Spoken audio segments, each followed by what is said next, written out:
Just like that, spring football is in the books for Ohio State with the annual spring game here. 40,000 plus here in attendance for a chilly spring game. A little chillier than normal. But anyway, Lettermen Row is here. We just watched Ohio State wrap up spring practice with the spring game. That's Mick Walker right there. I'm Spencer Holbrook. We saw a lot of recruits in here. We'll get to all of that probably Sunday, Monday, or Tuesday at some point next week to recap all of that. But the story of the day, Mick, undeniably, is Julian Sayin, the way that he performed in this spring game.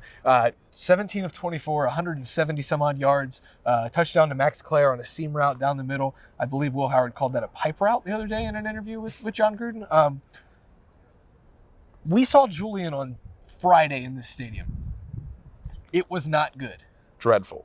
I don't think I would say dreadful. I don't think it was good. It was just not good. We come in here today, and it's like, okay, Julian needs to have a good day.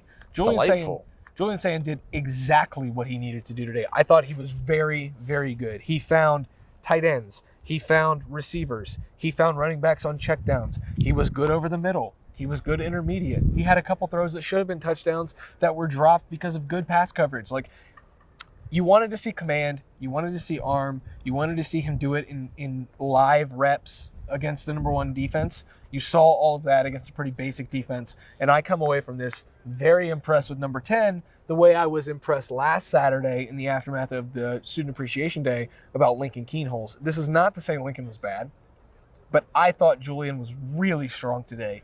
And if the spring game was about closing arguments, Julian had a hell of a closing argument today here in the Horseshoe. Yep, 10 toes down on number 10, Julian Sayin. He was delightful today, like I said earlier. He looked pretty outstanding when it comes to just command of the offense. You're talking about the route to Max Clare, but also just some of the it's been the best thing he's done all spring, and it was on display today. The comebacks, whether it's Miley Graham or Jeremiah Smith, he's able to put those right on point, so nobody else can really mess with him. He's awesome at those. I thought it was interesting how he let him down on that second drive of the game, I believe, with the rushing touchdown to C.J. Donaldson was how that drive ends. They put him back out on the field. He goes right down the field and has that Max Clare touchdown drive. He put a couple drives together back to back, which was obviously nice to see after kind of the struggles he's had with consistency this spring. Yeah, I mean, that's the thing is consistency. So now you ask yourself, like, okay, what was going on yesterday that made him inconsistent? What was going on last Saturday that made Lincoln Keenholz the standout when I wrote a story quite literally titled Lincoln Keenholz makes his move on Ohio State quarterback battle? Like, Lincoln was pushing him, and I still think Lincoln is. This is a quarterback battle. We are not dismissing that right now. But, man, like, again, the closing argument here in this notebook, I've got a lot of stuff from all spring, and the closing argument is right here, the 2025 spring game, and it is littered here with Julian Sayin throws. And that's what you wanted from this kid. He's a former 5-star. You wanted to see it in year 2. Today was what you thought you would see all spring. And so now Ryan Day's got to ask himself, like, hey, why didn't we see this on March 21st? Why didn't we see this on April 2nd? Why didn't we see this last Saturday? So that's kind of the thing that I'm here with is like, yes, he was great today. It's got to be more consistent than just the spring game. But at the same time, if you charted all 40,000 plus that were here today, you walk away like, okay, who had the better day? I think 35,000 of them will say Julian. Well, they also, Julian Sayin and Lincoln Keenholz walked out probably about 10 feet apart from each other, and Lincoln was behind Julian, and one of them was getting cheered their last name, and the other one was just talking with the offensive lineman when they walked out. Like, that was just the event of the day. But like you said, closing statement for spring, big win for Julian Sayin. I think there was also a lot of guys that made awesome opening remarks. We talk about C.J. Donaldson with the touchdown, Max Clare with the touchdown. And you got that notebook full of stuff, so we'll cue you up. One guy's made opening remarks, whether it's the freshman or even Miley Graham, who obviously has been here for a year, but had some great plays today. Yeah, and for what it's worth, like, just to be clear, because I saw a couple comments on YouTube, I'm not carrying this notebook around to try to be like Austin in the podcast. Like, I really need this thing to get all my notes out. This is not the notebook. There actually are notes. He showed that to you earlier. So many notes. Like, okay, punt returner was Brandon Ennis. I thought that was noteworthy just because, like, you got to send somebody out there who you call number one. He's a dog. We didn't see a ton from him at all. He might not have even had a catch. Yeah, he didn't have a catch. So we'll work through some stuff. Yeah, he did. He had 2 catches from Lincoln Keenholz, none from Julian Sayin. The notes are a little sloppy, folks. Oh, they're super sloppy. My handwriting is terrible. One of the things that I thought stood out was Tyler Bowen's opening statement here. Counter. So much counter. We don't see a lot of counter from Ohio State. Scarlett and Gray haven't ran counter, a lot in a long time, and they did it a little bit in the college ball playoff. I think that's what kind of threw a couple of those teams off, that they just hadn't seen it from Ohio State. Well, you're going to see it now. Tyler Bowen, friend of counter. And so I think you're going to see that. Nobody in the spring game likes to see like 3-yard runs. They don't really matter because it's all really just touch football. But we were talking about 10, 15-yard runs that C.J. Donaldson and Bo Jackson, some of these guys broke today. Like these were actual meaningful runs that were schemed up, and that's kind of that counter scheme that the organization of Tyler Bowen's run game, like you were talking about. Yeah, you really like to see it because it's unique, it's new, it's fresh.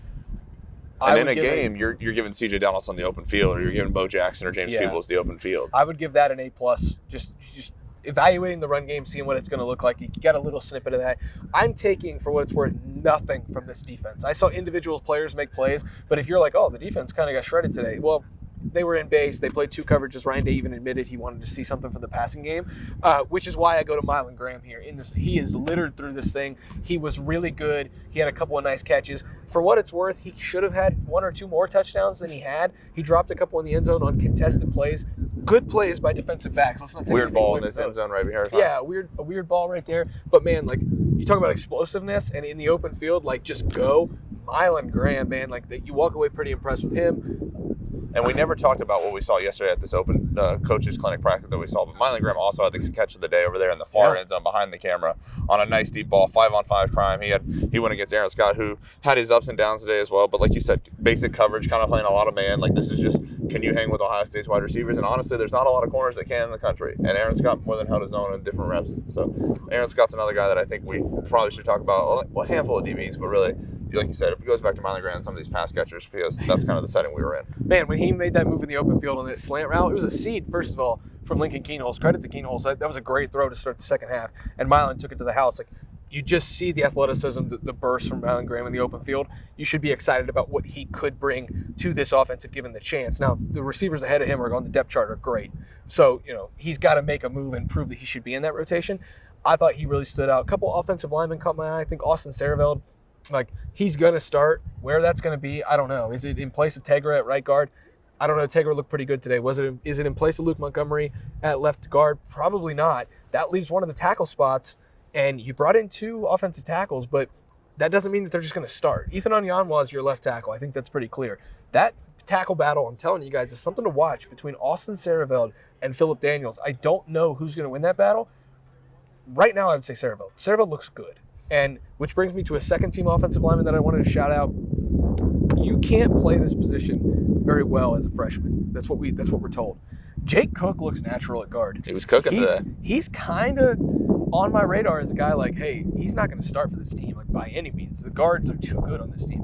But a depth piece, I like what I see from Jake Cook already as a true freshman. He's put together some good days, and then I thought he had a good day today here in the spring game. Yeah. I mean, they signed up 3 true freshman offensive linemen in this 2025 class. Carter Lowe, Javon McFadden, and then Jake Cook was the lowest ranked of the 3.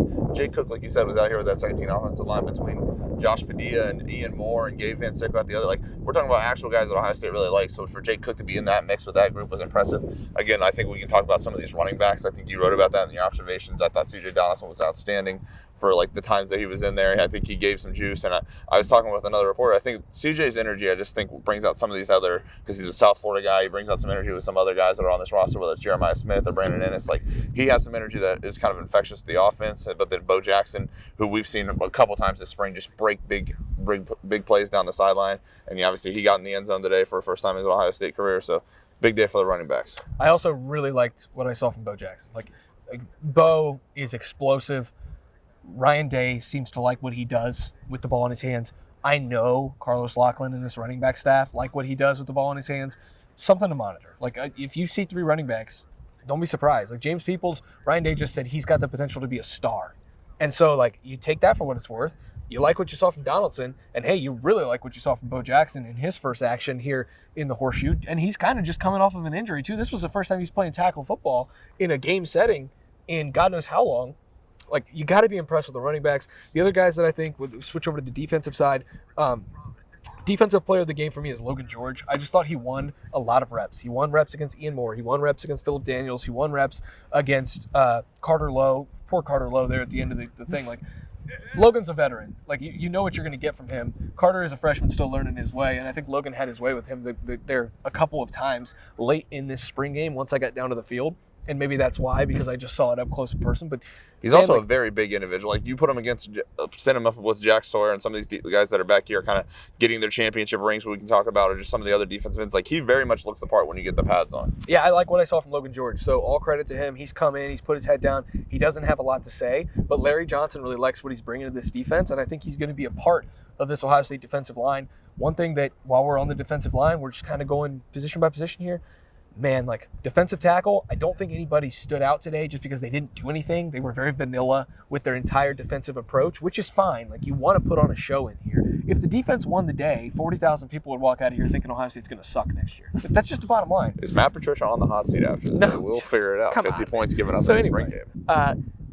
Ryan Day very clearly needs defensive tackle depth from the transfer portal. He is not even hiding that at this point. Like, hey, we're going to have to look at it. You know what that means, guys? Like, Ohio State's going to go into the transfer portal. They're going to try to look for defensive tackles. If there's none Ohio State caliber, maybe they won't take one, but it's certainly something Ohio State is going to explore because there's no defensive tackles that are even in this notebook. Not that they didn't play well, but just like none of them stood out, and I think they really feel good about Edric Houston. They feel good about Caden McDonald, but the depth I just don't think is there. As we continue to roll through here, one guy on defense I will bring up while you kind of collect your thoughts on that next guy. Jalen McClain had that play on Jelani Thurman, like what would have been a touchdown down there in the end zone. Caleb Downs was fired up about it, like you said, in a day where they're playing a lot of vanilla base coverages. To get a pass breakup, get your hands on the ball is an impressive play. And so Jalen McClain, I think he's still fighting with Malik Harford, but I was really impressed with Jalen McClain today. Two other guys. I'm not going to shut up about these guys just because I like their potential, and I might be wrong this year, but I'll just consider myself early because they will be stars. Guys, Peyton Pierce ran the alley on one of the first drives of the game and had a tackle for loss in the backfield. That's redundant. A tackle for loss on a running back, and it was like textbook, exactly what you want from running back. Read, react, instantly shed a block, go to the sideline, and make a tackle in the backfield. I think it was even like right here. It was so impressive. And that just shows you like exactly what Ohio State's been hyping up with him. And then I look out here in the second half over there, and there's Riley Pettijohn running the alley, and he comes and just absolutely lays the wood on Sam Williams-Dixon on the sideline and makes a tackle maybe 10 yards down the field, but he still took the right angle. He still read and reacted. He got off a block a little late, but I think that's just a freshman thing, and he makes a tackle. Like, these linebackers are learning exactly how James Laurinaitis played the game, and you can see that in them. Like, I see... You know, you don't want to put that on Peyton Pierce because James is a 3-time All-American, 2-time Defensive Player of the Year in the Big Ten, Butkus Award winner. You get the drill. But, like, you see that in what you saw in James the player, you're seeing in these linebackers running that alley, being good in run defense, getting their hands on the football when they can, like Cody Simon did all year last year in the pass game. Like, I really like what I see from these young linebackers. We didn't need to see anything from Arvell and from Sonny today. So they look massive. Yeah, they do, but we didn't need to see those guys today. We know who they are. I wanted to see Pettijohn flash. I wanted to really see Peyton Pierce flash. And I think walking out of the horseshoe today, I've seen both of those to think like, okay, James has got the depth here that he needs to go into the training camp without having to go dip into the portal and get something or, you know, worry about if one of those guys goes down, God forbid. I think they feel pretty good about where their linebackers are, and I think you can kind of credit that to what we saw from Riley Pettijohn, what we see from TJ Alford every day when we're in here, and what we see, you know, now from Peyton Pierce actually seeing it in a game setting. I like what they did, and so the linebackers kind of had a page in the notebook here. Yeah, and I think obviously we haven't written or talked a lot about the coaches clinic that we've been at the past couple of days because admittedly we're not allowed to do a ton. But still, if we talk about what James Laurinaitis or even Matt Guerreri talked about this week, and they'll show a lot of teach tape type of clips, and Matt Guerreri is using teach tape type of clips to Jalen McClain. That means Jalen McClain is doing stuff right in practice in games. He's using James Laurinaitis is using a lot of clips of Peyton Pierce. So Peyton Pierce is doing a lot of things right in practice in games. So like the results that they see are seeing in practice, we are now seeing on the spring game, in and in Ohio Stadium. So double win for those guys once what they've done the whole spring. Let's go two more things and we'll get out of here. Two more things for me. Jaden Fielding, 3 for 3 on field goals, 43-yard field goal, 34-yard field goal, and a 46-yard field goal. He looks healthy. He looks good. He looks explosive. I really like what they're getting out of him right now. He's been real, from what I've been told by some people around the building, like he's been really good in spring ball, like just consistently making kicks. You really like to hear that. A lot of people wanted him to dip into the portal in December or January, find a new kicker in the aftermath of the Michigan disaster. But Jaden made that field goal against Notre Dame. It really boosted his confidence heading into the offseason. And you really like what you see going 3 for 3 in the spring game. They put a lot of pressure on him. Like yesterday, they kicked in the open practice for 20 up downs, and he nailed it just straight through the uprights. Like perfect couldn't throw it better, which maybe Jaden couldn't throw it better. But just a great kick. And then I want to shout out the tight ends, but I think at this point I want to shout out Keenan Bailey. Like, it's not that Kevin Wilson wasn't developing tight ends at Ohio State. It was a good unit. But Max LeBlanc out there making catches. Max Clare out there making catches. Jelani Thurman going across the middle, making catches and taking a hit from Malik Hartford that I don't think Malik Hartford was supposed to level onto his legs. You have Will Kazmarek, who's scooting around on a scooter because he's not available right now, even though Ryan Day did say that he'll have a full summer. So I don't think that's anything to be worried about. And then, Nate Roberts looks really good as a second-team tight end out there in 12 personnel. Credit to all those guys for the hard work that they're putting in. Bennett Christian, too, getting his nose wet, getting his nose dirty, everything like that. Bennett is who he is. That's what he's going to do. He's a solid player. He doesn't do anything spectacular as far as, making the notebook, highlights, things fans are going to take home and tell their parents about or whatever. But, he just does the work. And all of those guys, though, together, I think just a massive credit to Keenan Bailey. I will be surprised if they lose anybody out of that room in the portal too, which is another credit to the culture that Keenan is building there. I'm just so impressed with this tight end group. I know Keenan catches a little bit of flack on the Lettermen Lounge message board. I don't understand it. I think it's unfounded. And so I'm going to give some credit to Keenan because the tight end showed out here today. They're working on getting open more. They're working on being more of a factor in the passing game. So a credit to Keenan Bailey for what he's doing in this tight end room, and a credit to the culture that he's building, because I don't think they're going to lose anybody out of that 6-man group. Yeah, we've talked a lot about. I've written a lot about Keenan Bailey's recruiting. Obviously, it's starting to show on the field now. You have that early enrollee freshman and Nate Roberts. Obviously, Brody Leonard, their other signing in 2025, was here. Corbin Ford in the 2026 tight end was here. So yeah, he's recruited really well. And before we wrap up, and I toss it back to Spencer, we'll just confirm Blaine Bradford was here. All these guys that you might have been oh, did they make it? Blaine Bradford made it. I was told he got a late flight, got in here around 10:30, so he was rushing in here in the first quarter. I saw him leaving the field with Aaron Scott, cracking jokes, laughing it up. Derek Cooper, all the highly ranked guys that we were talking about, that commits, all those guys made it in here. So big recruiting weekend, and it's not going to stop because those guys are just over in the other part of this facility or over in the Woody Hayes Athletic Center spending more time with the coaches. So big recruiting weekend, and we'll have more on that here in the coming days. And if you notice, yes, this is Roback. 20% off. Use the code Letterman20. Your first purchase over at roback.com, RHOBACK.com. Letterman20 is the promo code. Roback, best fit, best feel. I'm rocking Roback today for the spring game. I can't do it any other way. They're my go-to on game day. Mick Walker's over there at LettermenRow.com, where you can get $1 for your first week. $1 for your first week over at LettermenRow.com. All of the recruiting. He's going to confirm all the visitors who were here later today. He's going to have a full breakdown of all of that. Alex Gleitman on the recruiting side as well. We'll probably see Steve Wiltfong pop in. Oh, yeah. Just always around. Then you're going to see Alex break down a little bit of what he saw from the spring game today, because he helps me out on the team side. And I'll have plenty of coverage over at LettermenRow.com from this notebook and everything we saw in the aftermath of the Ohio State spring game. Buckeyes win, Buckeyes lose. Who's to say? That's Mick Walker. I'm just Spencer Holbrook. Thanks for watching. Thanks for listening. Story of the day is Julian Sayin in this quarterback room. We'll break it down over at LettermenRow.com. We'll see you guys over there.